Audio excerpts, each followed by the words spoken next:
시청자 여러분 안녕하십니까. 홍영락의 레이저 뉴스 시작하겠습니다.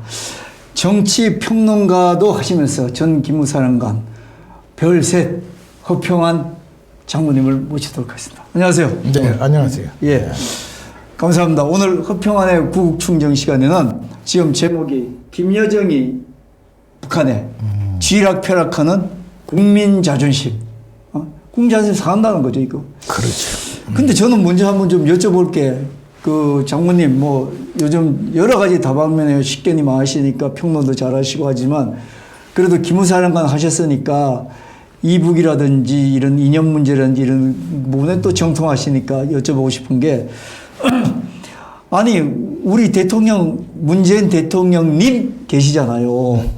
이분한테 이 김여정이가 전능하다, 달나라 타령을 하고 있다. 그 다음에 겁먹은 개가 요란하게 짖는다. 뭐, 또 우리 저기 탈북자들한테는 똥개라고 그러고, 뭐, 망나니라고 그러고, 망나니가 사실 옛날에 목배는 칼춤 추는 사람 아닙니까? 그런데 이렇게 막말을 하면은, 이 정도로 하면은 우리나라 국회의원이나 장관이 만약에 그 얘기 하면은 국가원수 모독죄 그래가지고 뭐 윤리위원회 올라가고 벌써 다 이 문제가 막 되는데, 아니, 문재인 대통령님께서는 입을 다물고 침묵을 하고 계신다 이게요. 이거 왜 이럴까요? 난 저기 생각할 때 이런 뭐 참 어줍지 않은 생각에 이런 생각해 봤어요. 이분이 그 북한 출신이시니까 이북 출신이시니까 그 저기 지금 김정은이 지금 오늘 얘기한 김여정이 아버지가 김정일이고 그 위가 또 김일성이고 1945년부터 70년 가까이 지금 집권하고 있으니까 아무래도 우리 대통령님 집안하고 뭐 그 집 종살이를 해서 입을 다물고 있나 이건 농담입니다만 참 이해가 안 되는 불가사의한 얘기고 또 그 다음에 하나는 김홍걸 의원 있지 않습니까? 네. 김홍걸 의원이 요번에 이 얘기에 제일 먼저 이 저기 대북전단 살포법 그 살포 발의를 하겠다. 아니 이게 3대 세습을 한 김여정이 하고 그러니까 쉽게 얘기해서 DJ 아들 아닙니까? DJ 아들이니까 우리 저 김홍걸 의원이 권력 2세대들, 3세대들끼리 남북 문제 주역으로 한번 등장해보고 싶어서 그런가 이런 어줍지 않은 생각을 해봤는데 아주 두 가지 다른 뭐 여러 가지 평론하는 것보다 이 두 가지의 포인트를 좀 맞춰가지고 좀 얘기를 해 주십시오. 정말 이게 정말 국민들도 좀 알고 싶은 점일 겁니다. 아니 대통령님께서 왜 저기 이렇게 항거하고 계시죠? 이렇게 막말을 하는데? 거기 이제 두 가지로 볼 수가 있죠. 예. 첫째는 많은 분들이 의심하다시피 예. 심지어 뭐 문재인 대통령을 북한 간첩이다, 뭐 공산주의자다, 빨갱이다 하다가 최근에는 간첩이다 하는 얘기들도 뭐 공공연한 유튜브는 어디 떠돌고 있어요. 이런 사람들 시각에 볼 때는 뭔가 약점이 잡혀가지고 꼼짝 못하고 끌려가고 있는 거 아니냐. 뭐 입만 닫은 게 아니고 김여정이 한마디 하고 나서 5시간 만에 통일부 장관이라는 자가 금지법 만들겠다고 그러지. 대북 그 삐라 살포 보내는 금지법 만들겠다는 국민 합의도 안 되는데? 그렇죠. 이거는 통일부 장관의 뜻이 아니잖아요. 통일부 장관은 누굽니까? 대통령이 강요잖아요. 어제 이런 모습을 보면서 그리 의심하는 분들도 있어요. 또 한편 제가 볼 때는 또 그런 면이 있는 겁니다. 어쨌든 그동안에 지난 70년간 6.25 전쟁도 치렀고 수많은 도발이 있었고 충돌이 있었단 말입니다. 그게 북한을 어떻게 해든지 우리가 자존심이 상하고 안이 꼽더라도 우리가 포용하고 양보하고 포용해 가면서 북한을 변화시켜서 가기 위해서는 우리가 참으면서 들어줄 거 들어주고 가야 된다. 이런 생각하는 면도 있다니까요. 어느 것이 옳으냐 하는 것은 별개입니다. 그건 나중에 말씀을 합시다. 그러나 우리 내부에 분명하게 두 개의 기류가 있는 건 사실이에요. 그렇죠. 북한에 직접 난파한 간첩, 또 이들의 포섭된 자들이 분명히 있습니다. 이 사람들은 북한이 우리 민족의 주체 국가고 거의 중심이 돼야 된다고 생각하는 부류가 우리 내부에 들어와 있고 상당한 세력이 제도권에 들어와 있다고 봐야 됩니다. 와 있고 그러면 문재인 대통령도 그 중에 한 사람이냐 하는 것은 별개 문제입니다. 예. 국가 지도자 위치에서 정말 남북 간에 평화를 정착시키고 충돌을 방지해서 그렇게 하기 위해서는 온갖 수모를 참고 요구하는 것을 들어주고 가야 된다. 그것이 궁극적으로 평화를 정착시키고 남북을 개선할 수 있는 길이라고 하는 신념을 할 수도 있는 거예요. 하지만 상대적으로 둘 중에 하나라고 봐야 돼요. 네. 하지만 상대적으로 이렇게 막말을 하는데 지난번 우리 선거에서 봤지 않습니까? 차명진 의원 그 막말 한 번 했다고 막말도 차명진 의원 쪽에서 막말이 아니라고 그러는데 그 말 한마디 했다고 그래서 우리 국민들이 언론도 벌떡하게 달라들었잖아요. 벌떡같이 근데 이번에는 뭐 그냥 다 침묵하고 있어요. 글쎄요. 그래서 저는 그런 게 좀 의아스럽다는 얘기고. 그래서 걱정하죠. 이 나라가 이미 적화는 다 됐고 통일만 안 됐다고 우려하는 많은 내국 국민들이 밤잠을 못 자는 부분이 바로 그런 것 때문에 그런 거예요. 그런데 여기 지금 아까 얘기 이제 처음에 먼저 여쭙다가 이제 순서대로 지금 말씀드린 건데 김홍걸 의원 DJ 막내입니다. 그 족보가 어떻게 된지는 잘 모르지만 하여튼 이호 여사하고 난 사이에 난 아들 유일한 아들로 알고 있는데 아들 둘 낳았잖아요. 아, 그렇습니까? 그 이분만을 알고 있었는데 김홍걸 의원이 대북전단 살포 저지법을 제일 먼저 이거를 발의를 했어요. 그래서 저는 뭐 우리 저 장모님께서 몇 가지 또 해석이 가능하겠지만 우선 생각할 때 제가 자, 이 저기 김정은이는 이게 그 지들끼리 그 세수 왕조 아닙니까? 네. 그러니까 그런 친구. 그다음에 또 DJ도 어쨌든 그쪽하고 지금 평화적이고 화해적이고 뭐 그게 햇볕 정책을 통해 가지고 이북하고 좀 잘 지내보자고 그때 보자고 와이를 지냈죠. 그러니까 이제 이런 그 아들이 되다 보니까 자기네들이 그러면 남북 화해 아까 장모님께서 말씀하신 것처럼 이 긍정적인 방향, 이 정권에서 긍정적인 방향을 얘기하는 어쨌든 평화 통일을 위해서 인고를 하자. 이런 점에서 자기네들이 주역으로 한번 나서보기 위해서 그렇게 하다 보는지 모르지만 사실은 좀 의아스러워요. 이분이 이렇게 제일 먼저 나설 이유가 아무리 정치적으로 해석을 한다 하더라도 좀 너무 경망스러운 거 아닌가 이런 생각은 좀 듭니다. 저는 볼 때 뭐 당연한 수순이라고 보여집니다. 그렇습니까? 예.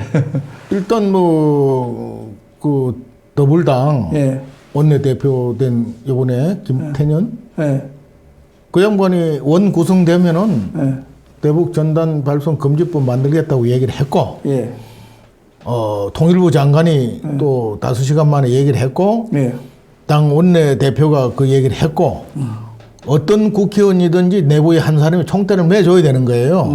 그럼 비례로 요번에 뭐 국회에 들어갔고 또 그럼요. 비례에 들어갔고 뭔가 역할을 해야 되는 입장이고 더욱이나 아까 말씀하신 것처럼 김대중 대통령은 뭐 천하가 다 아는 사실 아닙니까? 북한의 대북 포용 정책을 햇볕 정책이라고 그랬죠. 그 당시에. 북한한테 우리가 양보하고 포용하는 것이 궁극적으로 한반도 평화를 정착을 시키고 궁극적으로 통일로 갈 수 있는 길이라는 신념으로 했던 분이에요. 그거가 노벨 평화상까지 받았잖아요. 그렇죠. 김정일이 만났고 또 이호 여사도 부부가 똑같은 생각을 가지고 있던 분들입니다. 맞죠. 그럼 부모 밑에서 어릴 때부터 배우고 자란 게 뭘 배웠겠어요. 그것이 바로 우리 대한민국이 가야 될 길이고 우리 민족이 가야 될 길은 어떤 나름대로 신념을 가지고 있는 사람이라고 나는 봅니다. 거기다가 이번에 여건이 딱 됐죠. 국회의원 신분이 아니었더라면은 뭐 법안 발의를 뭐 할 수나 있었겠어요? 그것도 비례로 뭐 빼치 달아준 당에 나름대로 보답도 해야 되고 또 개인적으로 부모 때부터 가진 신념도 있으니까 당연히 자기가 이 법안 발의하겠다고 나올 수밖에 없다. 난 그래 본 거예요. 비례니까 그렇게 할 수 있는 건가? 국민 전체가 지금 이거를 모르겠습니다. 지금 이 문제에 대해서 좀 언론이 지금 뭐 전부 다 그 정권 홍보만 하는 차원이고 또 그다음에 제가 보기에는 국민들도 아니 이런 걸 가지고 말 입다물고 그 막말을 하는 아까도 얘기했지만 뭐 달나라 타령이냐 그다음에 뭐 별소리 바보스럽다 대통령 보고 그 막말은 김여정이 자기 정치 목적 때문에 하는 것이고 이 사람들은 뭐 그것도 김여정한테만 들었습니까? 김정은이한테는 삶은 소대가리 소리까지 다 들었잖아요. 그런데도 북한에 뭔가를 해주려고 그러고 어떻게든지 뭐 베풀면서 친하게 지내려고 한 정권인데 그런 사람들이 의식이 모인 사람들이 집합체인데 뭐가 이상합니까? 당연한 거죠. 예, 뽑았으니까 뭐 할 수 없습니다. 하여튼 뭐 국민의 선택이라고 봐요. 그래서 선택이, 예. 우리 국민이 올바로 선택해야 되는 것이 남한 것이지 예. 본인들이 개인적인 신념을 가지고 있는 사람들이라니까요. 그 길이 옳다고. 네. 자, 그러면 뭐 아까 말 나왔습니다만 자, 김여정이가 이 대북 삐라, 이게 삐라잖아요. 그렇죠. 그 삐라 저지를 한국 정부에 요구한 이유가 상당히 뭐 쉽게 얘기하면 나라대 뭐 우리가 이북을 나라로 생각을 정식 국가로 인정 안 하지만 그래도 나라 대 나라의 내정 간섭이고 또 그 명령적으로 했어요. 명령적으로 나이 30대 초반 아가씨가 그래서 명령적으로 하면서 이걸 만들어. 아가씨는 아니에요. 유부녀입니다. 아 유부녀. 남편이 있어요. 아니 그래도 요즘은 다 그런데 이 사람이 이거를 요구를 하는데 사실은 저는 이런 생각이 드는 게 오빠랑 같이 김정은이랑 같이 이제 뭐 통치를 하고 있지 않습니까? 그래서 조금 뭐 김정은이가 역할을 못할 뭐 이유가 있지도 않겠는가 이런 생각도 하는데 어쨌든 겉보기에는 그 현 정권에 대해서 고압적으로 협조를 해라 이렇게 요구를 했고 뭐 나머지 뭐 언론에서 갖다 붙이기에는 앞으로 이걸 좀 이북이 살기 힘드니까 남북 교류를 하기 위해서 하나의 지가 물꼬를 튼다 그러는데 그거는 떡도 사람 생각도 안 나는데 그 김칫국부터 먼저 들어붙는 그런 격이고 또 뭐 도발을 위한 구실 마련이다 이런 또 논평자도 있더라고요. 예. 근데 저는 아마도 우리 장모님은 기무사령관 하셨으니까 이 내부 사정을 좀 남들보다 잘 아실 건데 내부적인 문제를 좀 뭐 바깥에다가 조금 뭐 중화시킨다든지 아니면 바깥으로 시선을 돌리기 위해서 내부 결속을 하기 위해서 뭐 하는 그런 것 같기도 한데 어떻습니까? 생각합니다. 여기는 제가 볼 땐 두 가지 이유가 있다고 봅니다. 저렇게 막 세게 놓으면서 저를 하는 데는. 예. 첫째는 북한은 어쨌든 우리 내부에서 북한의 실정을 알리는 과거의 전단 살포라든지 물포라든지 삐라 이런 게 대해서 알레르기 반응을 일으킵니다. 특히 또 대북 방송 그 노무현 정권 때 거의 철수했다가 박근혜 이명박 정부 들어와서 다시 설치를 했죠. 그렇죠. 했다가 또 이번에 다 뜯어냈단 말입니다. 그렇죠. 뜯어냈는데 과거에 남북 대화를 군사회담이나 하면은 통사정을 해요. 제발 대북 심리적 방송 좀 하지 말아라고. 왜냐하면 그걸 듣는 전방 북한 장병들이 완전히 소위 말해서 멘붕이 빠지는 거예요. 그래서 북한 지도층 입장에 볼 때는 아주 이게 막 너무나 알레르기 반응. 그럴 수 있겠네요. 그럼요. 그래서 과거에 국군 심리전단에서 그런 걸 많이 했거든요. 그걸 없애버렸잖아요. DJ 정부 들어서 없애버려 심리전 없애버리고 지금 그런 것도 없는데 그나마 탈북자들을 중심으로 해서 실정을 알리는 대북 삐라 이런 걸 또 1달러 하나 넣어가 보낸단 말입니다. 그러면 적경지게 그 과거에도 속옷이라든지 이런 걸 해서 레드오런 이런 걸 보내보면은 신고 안 해요. 주민들이 그걸 다 가지고 쓰면서 그걸 본다고요. 그렇죠. 그러니까 이 물포나 대북 전단 삐라가 북한 체제를 와해시키고 막 어렵게 만드는데 대단히 기여를 하는 거예요. 그 뭐 탈북자들도 많이 적응했습니다. 그래서 얘아들이 지금 김정은이가 나는 상당한 중병에 걸려 있다고 보거든요. 중병에. 그래서 그렇지 않아도 내부가 지금 어려운데 이런 거에 자극적인 게 자꾸 올라가지면은 내부 체제의 흔들림이 김일성 체제가 동료가 우려되니까 절대로 이것만은 막아야 되는 절박감에 사로잡혀 있는 거예요. 거기다 김여정이가 나서서 저렇게 큰 소리 치는 이유는 두 번째는 지금 실질적으로 북한을 통치하고 이끌어가는 것은 김여정이라고 봐야 됩니다. 김정은이는 상당한 중병에 걸려서 동생하고 이렇게만 하면서 실질적으로 그 조직을 장악으로 이끌어가는 김여정인데. 아, 그렇습니까? 그럼요. 그리 지금 보여져요.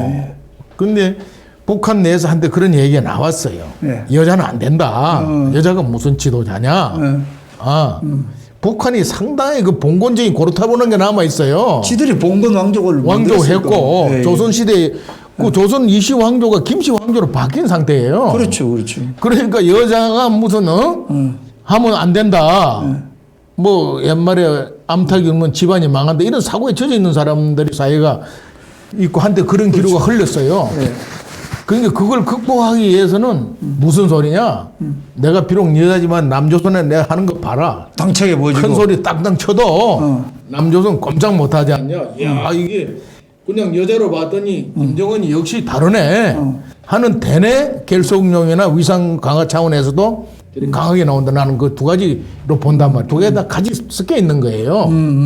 내부 결속이 필요하고 김정은이 위상 강화가 필요하기 때문에 저렇게 세게 나온다 이렇게 본단 말입니다. 네. 근데 이걸 우리 정부에서 덜렁 물어가지고 들이가는 거는 옳지가 않죠. 네. 그렇죠. 그 옳지 않은 건 조금 이따 말씀해 주시면 지금 말씀하신 것 중에 김여정이가 남한 이 정부를 군기잡기를 한다. 쉽게 얘기해서 하는 게 사실은 내부적으로 자기네들의 어떤 그 취약점, 지금 말씀하신 것처럼 김정은이가 지금 뭔가 병 문제든지 뭔가 좀 정상적인 통치를 할 수 있는 상태가 아니라고 봐야 돼요. 상태가 아니다. 아니고 김여정이가 대리 청정하고 있다. 이러고. 대리 청정하면서 자기가 당찬 모습을 보여주기 당연하죠. 위해서 내부 결속용과 또 그다음에 이 남한에 대해서 뭔가 군기를 잡기 위해서 좀 남한 군기 나는 그런 차는 안 봅니다. 지금 무슨 군기를 잡으면 거기 북쪽에 삐라가 올라와서 자꾸 퍼지면요. 김일성 체제 자체가 흔들린다니까요. 김정은이가 건재한 상태도 아니고 그렇다고 김민정 체제가 확고히 고추장의 상태도 아닌데 지금 가독이 상태로 봐야 된단 말입니다. 그런 가운데 계속 이런 것들이 올라오면 그렇지 않아도 과거에도 그랬다니까. 제발 좀 그런 거 좀 해주지 말라고 실무회담하면 통사정했어요 북한 쪽에서. 네. 기무사령관 하셨으니까 다 네. 그때 다 겪음.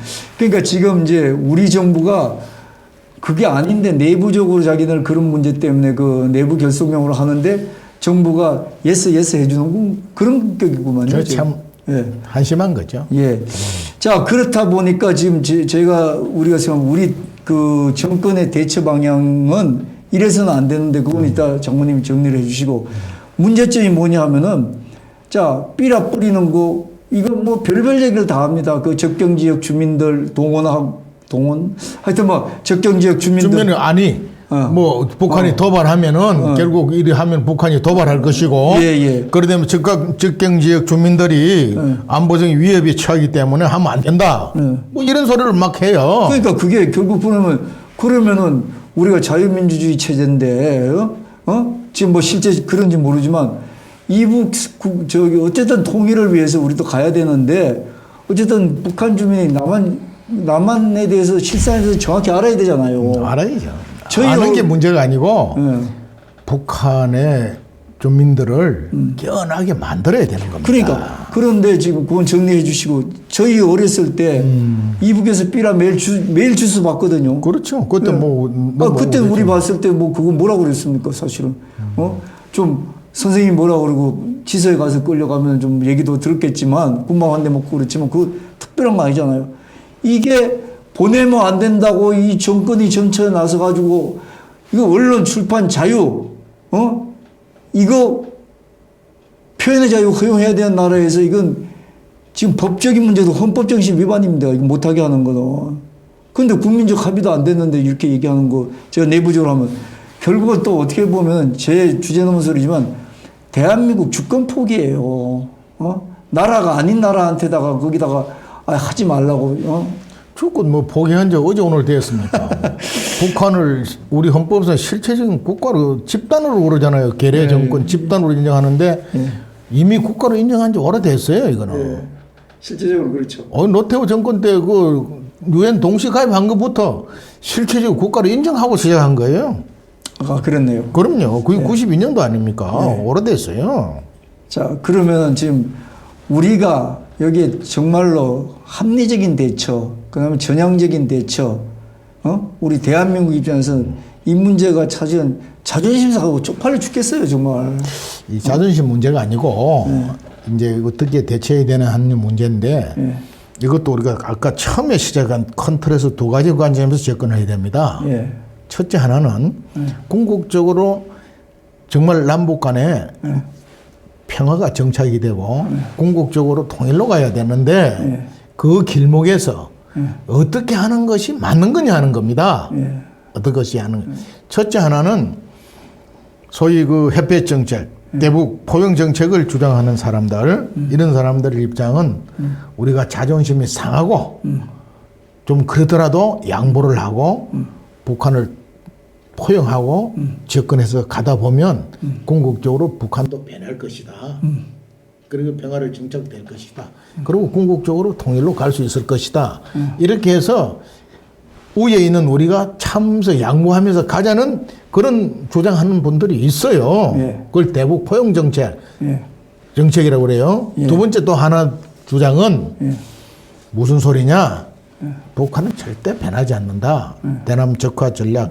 김일성 김정일 집단이 김일성 왕조가 이어지는 한은 우리가 아무리 베풀고 도와주고 지원해줘도 대남 적화 통일을 공작이라든지 이런 건 절대 포기 안 한다. 우리가 아무리 해줘도 전략 전술 차원에서 우리가 접근하는 것이지 결국 그러다 보면 우리만 당하고 만다. 제재. 지금 유엔 미국을 중심한 유엔 제재 적극 동참해서 딱 제재를 가하고 그 제재에 동참을 해서 북한을 궁극적으로 김일성 왕조 체제를 붕괴시키고 거기에 새로운 세력이 등장하도록 해서 또는 김일성 체제가 존속한다 하더라도 그 제재 압박에서 못 이겨서 결국 계획 개방으로 나와서 가도록 하기 위해서는 강력한 압박과 제재를 해야 된다. 이 두 견해가 지금 팽팽하게 대립되어 있는데 어느 순간부터인가는 이 포용 정책이 우리 국민 대세의 다수가 돼버렸어요. 그리 주장하는 정당이 집권을 하고 그리 주장하는 분이 대통령이 되고 그리 주장하는 사람이 국회의원이 되고 장관이 되는 이런 시도지사가 되는 이런 나라가 됐단 말입니다. 그것도 어떤 면에 우리 국민의 선택 부분인 겁니다. 여기서 잘 생각을 해야 되는 거예요. 저는 그래 봅니다. 지난 70년간 우리가 행보를 다 봐왔잖아요. 북한의 김일성 왕조가 존속되는 한은 얘든 절대로 우리가 아무리 돈을 갖다 주고 저런 걸 받아주고 포용하고 한다고 해도 저 사람들이 정말 변해가지고 우리하고 평화스럽게 지내거나 계획 개방으로 가서 북한 주민을 잘 살게 하는 그런 나라를 만드는 집단이 아닙니다. 이걸 우리 국민들이 아셔야 됩니다. 비록 우리가 지금 그런 생각을 하면서 수구 꼴통이다 뭐다 하면서 그 완전히 극으로 칙을 받으면서 소수가 되다시피 해 있지만 분명한 올바른 가치는 알아야 되는 겁니다. 알아야 됩니다. 그래서 저는 그렇게 봅니다. 남북 관계를 내가 평생 보고 군생활 하면서 보고 살아왔고 지금까지도 정말 우리 자유의 소중함, 자유 대한민국의 개인 소유를 인정하는 자본주의 소중함, 또 안보를 지키는 한미동맹의 소중함, 또 우리 강한 국군을 건설해서 우리를 지키는 걸 소중함, 가장 소중한 건 우리 자유와 인권이란 말입니다. 이거를 지키면서 우리 민족이 가야 되는 방향은 지금 김일성 왕조 체제를 강력하게 우리가 무조건적인 포용은 절대로 해서는 안 된다. 그렇다고 해서 북한을 쓸데없이 자극시키는 행위는 해서는 안 되지만 그건 안 된다. 더욱이나 탈북자들이 얼마나 한이 크겠어요. 저분들이 내려와서 이 대한민국을 보고 놀래버린 거예요. 북한에서 배웠던 거하고 완전히 딴판인 거예요. 그러니까 이 자유의 소중함을 느끼는 거예요. 탈북자들 물어보면 열이면 열 대한민국에서 좋은 게 뭡니까 하니까 다 자유라는 거예요. 그래서 북한 주민들한테 이 실상을 알리기 위해서 보내는 저 비라를 대북을 북한에 보내는 거를 이거를 금지하는 법을 제정을 한다? 그거는 인권 이전에요. 자유, 표현의 자유 이전에 우리 민족을 어떤 체제로 통일할 거냐, 북한을 어떻게 관리할 거냐 하는 차원에서 접근해야 된다고 보는 거예요. 제대로 된 정부라면 정말 대한민국의 5천만 우리 국민들의 자유와 인권을 또 안보를 지키면서 북한을 주민들까지 해방을 시킨다고 하면은 저거를 막는 법 이런 거를 북한 자극시키면 안 된다는 그런 논리에 빠져가지고 해서는 나는 안 된다. 알겠습니다. 안 된다 이렇게 보는 거예요. 예, 알겠습니다. 조금 있으면 좀 연설하실 것 같습니다. 자, 오늘 허평한 장모님을 통해서 정말 이 김여정이 막말하는데 국민 지락펴락하는 국민 자존심이 이래서 되겠느냐 하면서 대북 전단 살포 문제에 대해서 지금 이 정권의 접근 태도, 그다음에 국민들의 판단 이런 걸 알아봤는데 제가 그리고 마지막 하나 더 우리 강조할 거는 이제 이 논리가 일부 정치인들이 하는 논리가 보면은 결국 이거를 실제 직경지 주민들 중에서 요번에 삐라 하는 거 막 반대가 나왔어요. 우리가 위험해진다고 하는데 그거 보낸다고 북한이 도발을 하고 안 보낸다고 해서 도발을 안 하는 거 아닙니다. 우리가 강력하게 대응하고 이래 할 때 도발 못 하는 거예요. 알겠습니다. 이걸 난 분명히 얘기해 주고 싶습니다. 예, 맞습니다. 지금 우리가 겪고 있잖아요. 9.19 뭐 군사 그럼요. 합의 폐기한다고 그러는데 9.19 언제 뭐 자기들이 지켰어요? 우리만 지킨다고 실제 그랬죠. 그렇습니다. 그래서 제가 하나 지금 여기에서 우리가 이 문제에 대해서 판단을 할 때 한번 생각해 주셔야 될 게 국민 여러분이 지금 현재가 중요하지만 과거 우리 윗세대에서 자유민주주의 체제, 시장경제 체제를 가지고 북한하고 경쟁을 했지 않습니까? 경쟁에서 누가 이겼습니까? 그 다음에 그렇기 때문에 앞으로 우리가 살아나갈 다음 세대의 우리 후손들은 어떻게 사는 게 현명한 건지 오늘만 생각하지 마시고 한번 그렇게 판단해 보시면 어떠실지 그런 생각이 듭니다. 자, 시청해 주셔서 감사합니다. 끝내겠습니다. 네, 감사합니다.